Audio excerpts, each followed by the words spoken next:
छात्राध्यापक एवं छात्राध्यापिकाएं, कल हम लोगों ने भाषाई भिन्नता के बारे में चर्चा किया था कि एक बहुसांस्कृतिक कक्षा के लिए कैसी व्यवस्था की जाए, किस तरह से एक शिक्षण का माहौल उत्पन्न किया जाए जिससे बहुसांस्कृतिक कक्षा के छात्र छात्राओं का भाषा विकास बेहतर ढंग से हो सके, अच्छे ढंग से हो सके। इसमें शिक्षक का निहितार्थ क्या है, शिक्षक की भूमिका क्या है, शिक्षक इसमें क्या योगदान दे सकता है, हम लोगों ने इस पर भी चर्चा किया। आज हम लोग द्विभाषी या बहुभाषी बच्चों के बारे में चर्चा करेंगे कि अगर किसी क्लासरूम में, किसी क्लास में द्विभाषी बच्चे आते हैं या बहुभाषी बच्चे आते हैं, द्विभाषी बच्चों और बहुभाषी बच्चों का आशय आप समझते होंगे। द्विभाषी बच्चे का आशय ऐसे बच्चे जो दो भाषाओं के संपर्क में हैं, माता दूसरी भाषा जानती है, पिता दूसरी भाषा जानते हैं, तो ऐसी स्थिति में उन बच्चों का भाषा विकास कैसे होता है। हरलाक का कथन है, हरलाक एक शिक्षा शास्त्री हुए हैं, मनोवैज्ञानिक हुए हैं, उनको आप उनके बारे में आप पढ़ चुके हैं। खासकर बाल मनोविज्ञान पर उनका विशेष शोध है, बाल मनोविज्ञान के बारे में उनका विशेष योगदान है उसके विकास में। उनका कथन है कि बोलना सीखना एक लंबी और जटिल प्रक्रिया है। बोलना सीखना आसान प्रक्रिया नहीं है, बहुत जटिल प्रक्रिया है।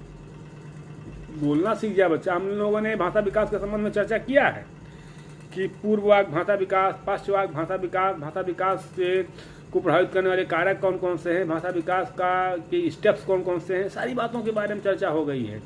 सीक्वेंस क्या है भाषा विकास का, कैसे बालक बोलना कब सीखता है, ध्वनियों को कब पहचानता है, उच्चारण कब करता है, उच्चारण दोष कैसे होता है, इन सब के बारे में हम लोग चर्चा कर लेंगे। फिर कंक्लूजन होगा तो जब टॉपिक समाप्त होगा तो इसके बाद हम लोग फिर चर्चा कर लेंगे, क्योंकि आपका सेटिस्फैक्शन मस्ट है। जब तक आपकी संतुष्टि ही मेरी संतुष्टि है, जब तक आप संतुष्ट नहीं होइएगा तब तक ना तो मेरे पढ़ाने का कोई मतलब है और ना आपके कोई पढ़ने का मतलब है, क्योंकि आप शिक्षक बन रहे हैं। और आप जितना जानिएगा, आपके क्लास में जिस तरह से बच्चे होंगे तो आप उनके साथ कैसा व्यवहार कीजिएगा एज ए टीचर। जब आपकी रिस्पॉन्सिबिलिटी बढ़ेगी, जब आपकी ड्यूटी बढ़ेगी तो आप कैसे मैनेज कीजिएगा, तो इसलिए आपका जानना आवश्यक है। उन्होंने ये भी कहा है कि बालक के बौद्धिक स्तर को एकमात्र उत्तम रूप से बढ़ाने वाली उसकी भाषा है। यानी भाषा से बालक का बौद्धिक स्तर पता चलता है।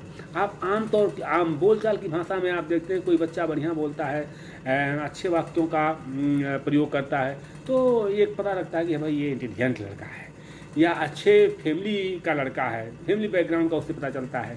तमाम बातों का उससे पता चल जाता है कि बालक का रहन सहन, बालक का स्तर, बालक का मानसिक स्तर, सामाजिक स्तर, तमाम तरह के बातें केवल वाणी से पता चल जाती हैं, कैसा बात बालक बोलता है।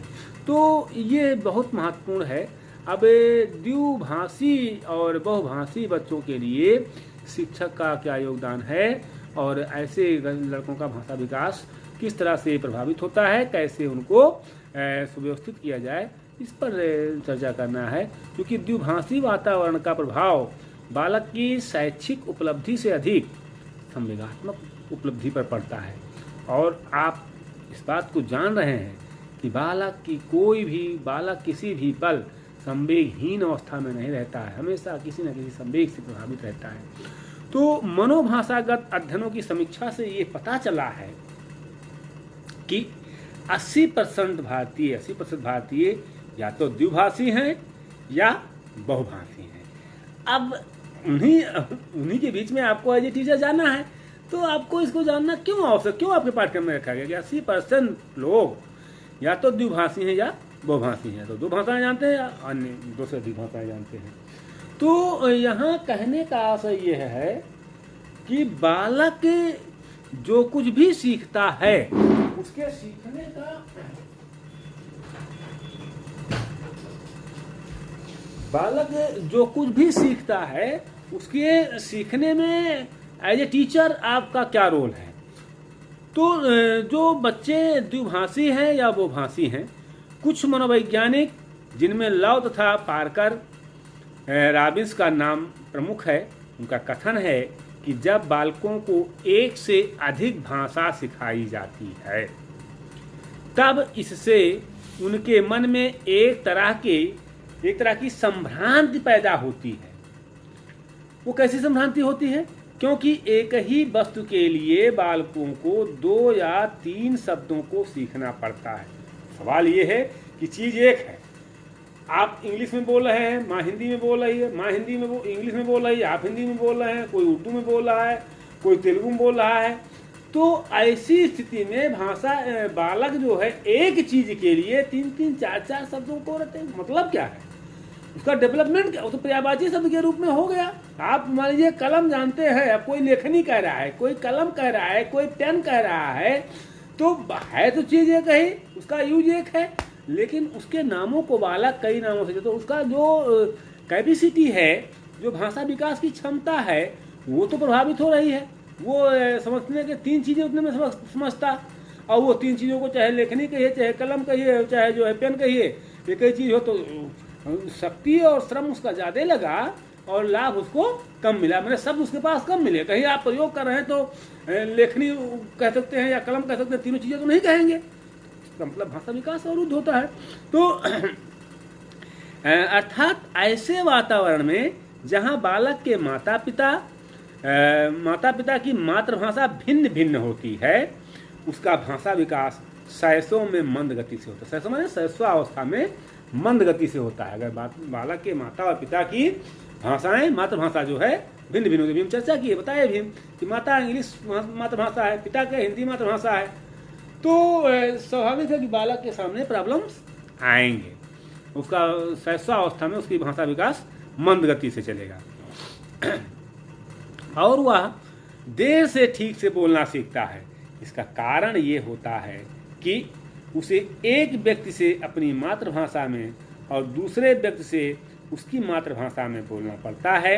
इस प्रकार सोचने में भ्रम, कन्फ्यूजन होने पर वह सदा बोलते समय स्वचेतन दशा में, सेल्फ कॉन्शियस की दशा में, स्वचेतन दशा में रहता है।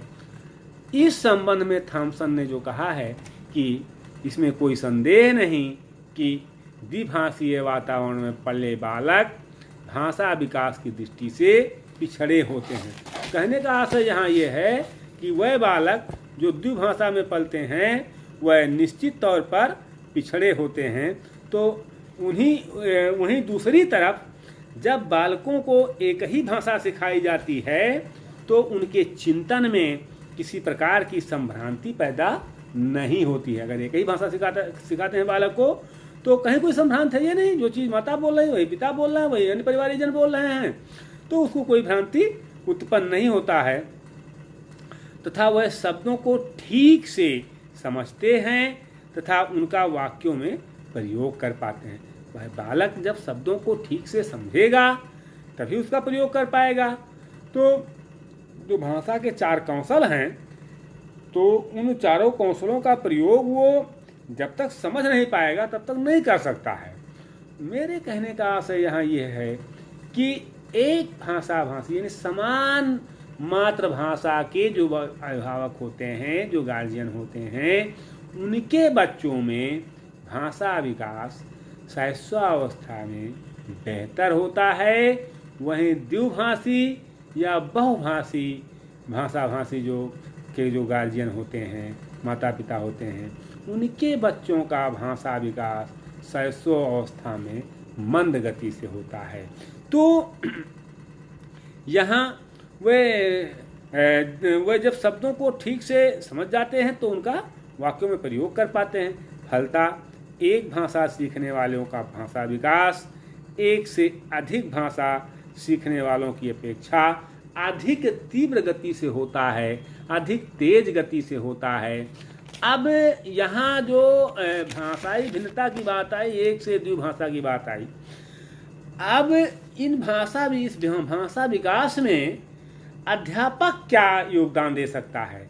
अभी एक इसमें टॉपिक है स्टोरी के बारे में कि जो है कहानी एक शैक्षिक उपकरण के रूप में अध्यापक कहानी सुनाता है कि घर में कहानी सुनाई जाती है तमाम तरह से, जैसे पहले होता क्या था, ज्वाइंट परिवार हुआ करता था, सम्मिलित परिवार जब हुआ करता था तो घर के जो बुजुर्ग होते थे, जो वृद्ध माता पिता, जिसको दादी दादा जो होते थे, वो बच्चों के साथ ज़्यादा हिले मिले होते थे, क्योंकि वो उनके पास कोई विशेष काम होता नहीं था। काम बड़े लोग, घर के और लोग करते थे, जो यंगस्टर लोग थे होते हैं, और वो घर की रखवाली करना और बच्चों की देखभाल करना, बच्चों में भाषा विकास करना, बच्चों में संस्कार उत्पन्न करना, बच्चों को पढ़ाना लिखाना, तमाम तरह के क्रियाकलाप वो लोग करते थे। चूँकि आज परिस्थितियाँ बदल गई हैं, आज सम्मिलित परिवार की अवधारणा का समापन हो गया है, एकल परिवार का उदय हो गया है। आज सम्मिलित परिवार में कोई रहना नहीं चाहता है, माता पिता के साथ रहते नहीं। मेरे कहने का आशय यहाँ ये नहीं कि माता पिता को मानते नहीं, क्योंकि परिस्थितियाँ ऐसी हो गई हैं कि आपका घर गया में है या हमारा घर बलरामपुर में है, हम परिवार लेकर के आकर गया में नौकरी कर रहे हैं, आप कहीं और नौकरी कर रहे हैं, तो वहाँ माता पिता सबको लाना संभव नहीं है। माता पिता घर छोड़ के कैसे आएंगे, घर कौन देखेगा? और वो स्वयं नहीं जाना चाहते हैं कि हाँ जो है, जैसे हम मान लीजिए अभी रिटायर होके जाएँ तो हम घर रहेंगे, तो लड़का हमारा कहे चलिए हमारे साथ नहीं रह पाएंगे, हम घर रहेंगे, क्यों रहेंगे? तो सवाल यहाँ ये है कि कुछ ऐसी परिस्थितियाँ बन रही हैं जिसके वजह से सम्मिलित परिवार की अवधारणा का समापन हो गया है, और एकल परिवार में उतना ध्यान बच्चों के भाषा विकास पर नहीं दिया जा सकता है, क्योंकि आज जो उपभोक्तावादी संस्कृति ने अपने जिस माया जाल का प्रचार प्रसार किया है, उससे प्रत्येक व्यक्ति सम्मोहित है, और इस सम्मोहन से उबरने के लिए मूलभूत आवश्यकता है शिक्षा।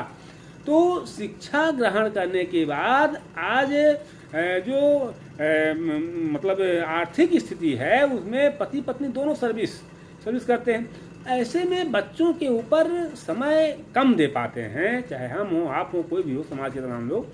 तो ऐसी स्थिति में बच्चों का भाषा विकास अवरुद्ध हो जाता है। उसमें केवल बचता है अध्यापक, और शिक्षा के उद्देश्य हों या पाठ्यक्रम हों या जो है शिक्षण विधियाँ हों, कुछ भी हो, बहुत अच्छा हो, बहुत बढ़िया जो है भौतिक एनवायरनमेंट दे दिया गया हो, लेकिन अगर अध्यापक नहीं चाहेगा तो वो बच्चों का भाषा विकास बेहतर ढंग से नहीं हो पाएगा। माता पिता अध्यापक यही है। तो ये चूंकि समाज में उतना बच्चा जाता नहीं है, छोटा बच्चा प्रारंभ में माता पिता के बाद अध्यापक के पास रहता है, तो ऐसी स्थिति में अध्यापक और माता पिता अपने बच्चों के भाषा विकास में महत्वपूर्ण योगदान दे सकते हैं। अध्यापक अगर चाहे तो बच्चों का भाषा विकास बेहतर ढंग से कर सकता है। इस पर हम और जो चीज़ें हैं कंक्लूजन के रूप में, एक समापन के रूप में अगले क्लास में पूरी बात को लेते हुए समापन करेंगे। आज बस इतना ही।